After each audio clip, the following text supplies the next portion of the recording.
Frères et sœurs en Christ, bonsoir. Vendredi 12 février, dernier jour de la semaine pour notre parcours de la méditation du soir.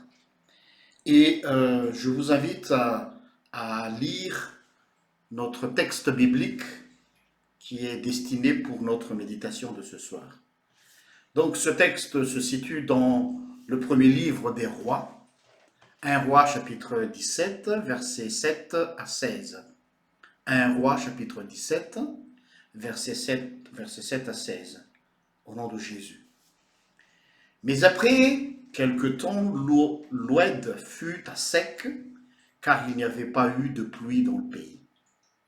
Alors la parole du Seigneur lui parvint, va à Sarepta, qui appartient à Sidon et reste-y. Là-bas, j'ai ordonné à une veuve de pourvoir à tous tes besoins. Il s'en alla à Sarepta. Comme il arrivait à l'entrée de la ville, il y avait là une veuve qui ramassait du bois. Il l'appela et lui dit, « Va me chercher un peu d'eau dans un récipient, je te prie, pour que je boive. » Elle alla en chercher.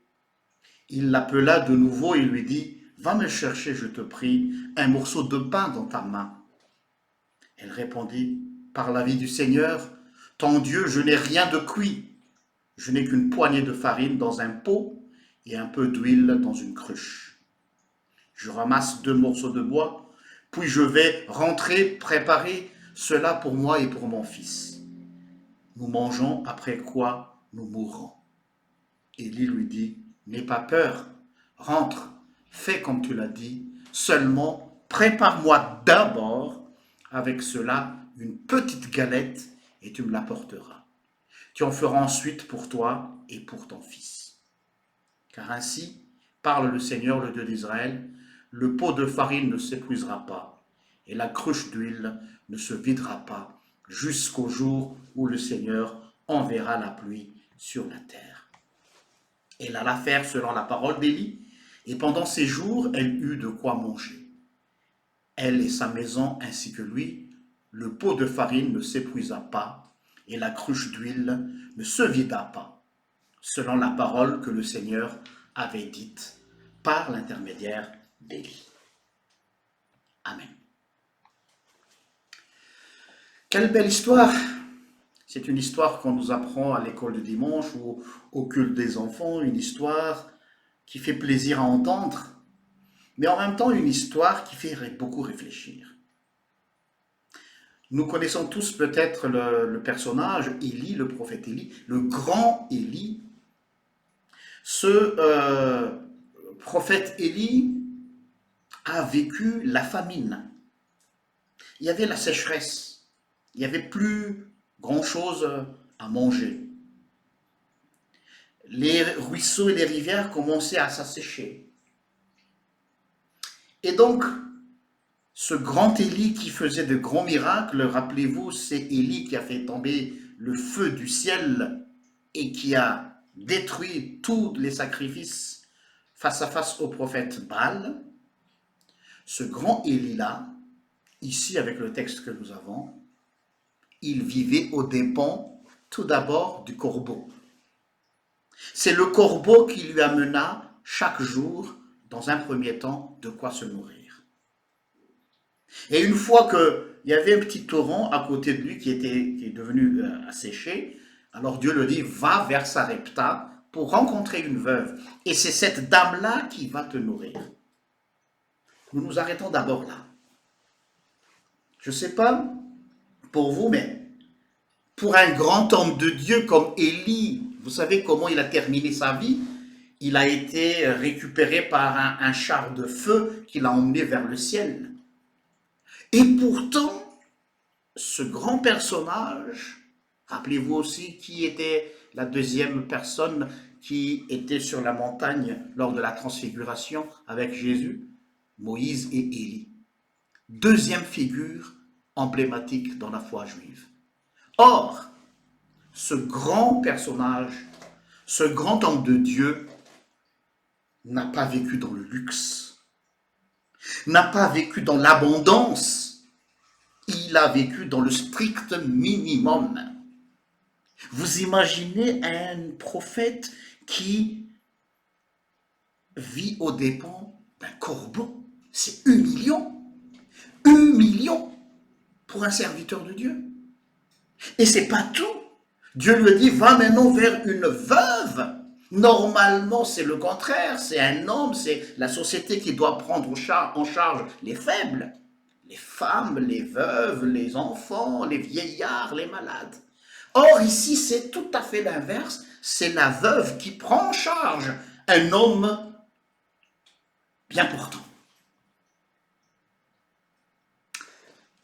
Vous savez, dans le royaume de Dieu, Dieu a un autre paradigme qui n'est jamais comme le nôtre. Il ne suit pas les règles et les normes préétablies. Et là, on peut voir carrément que la vie ne dépend pas de ce que nous avons. Telle est notre thématique de ce soir. Ta vie ne dépend pas de ce que tu as. Pourquoi nous sommes stressés face aux problèmes de tous les jours, puisque nous avons cette manie de regarder notre compte en banque, par exemple. Il me reste combien? J'ai plus à manger, j'enlève mes charges mensuelles, tout ce que je dois payer à la banque, tout ce que je dois payer comme dette. Qu'est-ce qui me reste? On est à découvert, le compte est au rouge, et nous sommes stressés. Et là, on voit avec l'histoire d'Élie que Dieu fait le contraire. À chaque jour suffit sa peine, dit la parole de Dieu. Élie, prise en charge par une veuve. C'est facile à lire, c'est facile à le dire, mais mettez-vous à la place d'Élie. Et Dieu lui dit, va demander de l'aide auprès de cette femme. Mais le plan de Dieu est plus que cela. C'est non seulement pour être prise en charge, mais aussi pour montrer que la main de Dieu est sur cette femme pauvre. Elle s'apprêtait à mourir, cette femme. Elle dit, voilà, ce sera le dernier repas qui me reste. Je vais aller ramasser le dernier bois. Et même la façon dont l'auteur raconte l'histoire, 2 morceaux de bois, c'est-à-dire que c'était vraiment la famine, la misère. Et le peu qu'elle avait, le peu, Dieu lui demande encore de faire à manger pour Élie. Vous voyez, ce n'est pas dans notre logique. Parfois, nous disons, quand j'aurai mon salaire, quand j'aurai une bénédiction, quand je serai dans l'abondance, je donnerai une partie à Dieu, ou une partie à quelqu'un, je ne sais pas à qui. Mais ici, le peu qu'elle avait,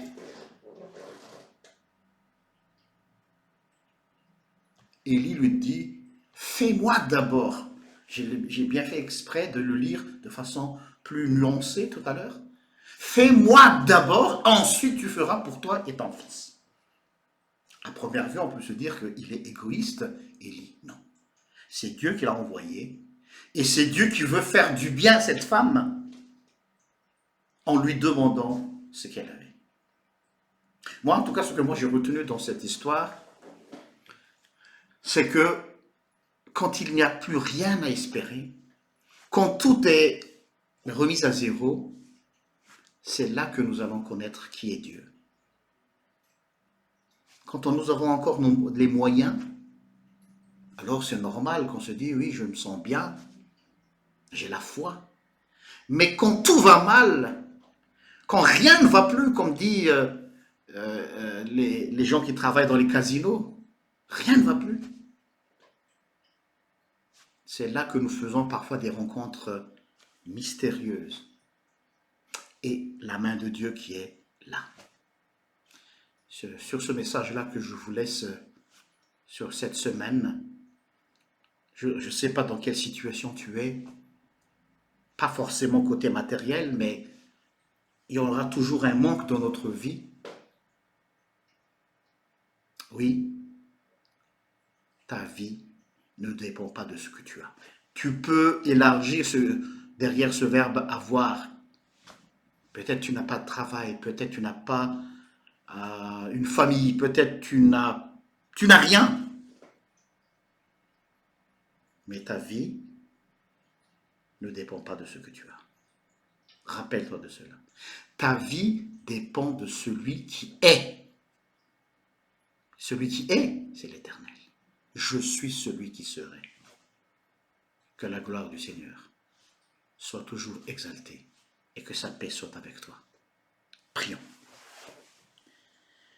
On nous a toujours inculqué, Seigneur, dans notre vie que si nous n'avons rien, nous ne sommes personne. Mais tu viens de nous enseigner ce soir que notre vie ne dépend pas de ce que nous avons, mais notre vie dépend de ce qui est, et celui qui est, c'est toi, l'Éternel. Alors apprends-nous, Seigneur, à nous accrocher à toi, et non à ce que nous voyons, et non à ce que nous avons. Pas en fonction de nos calculs, mais en fonction de ce que tu nous dis, comme tu avais fait avec Élie. Tu nous apprends aussi une leçon d'humilité dans nos vies. Et même toi, Seigneur Jésus, qui avais tout le pouvoir dans les cieux et sur la terre, tu n'avais même pas d'endroit où te reposer lors de ton ministère terrestre. Et ce paradoxe-là qui nous gêne et qui nous dérange. Mais c'est ta façon de faire les choses. Seigneur, apprends-nous chaque jour pour que nous puissions nous épanouir dans la foi. Amen. Bon week-end, bonne fin de semaine. Je vous retrouve la semaine prochaine, mardi, si Dieu le veut. Au revoir.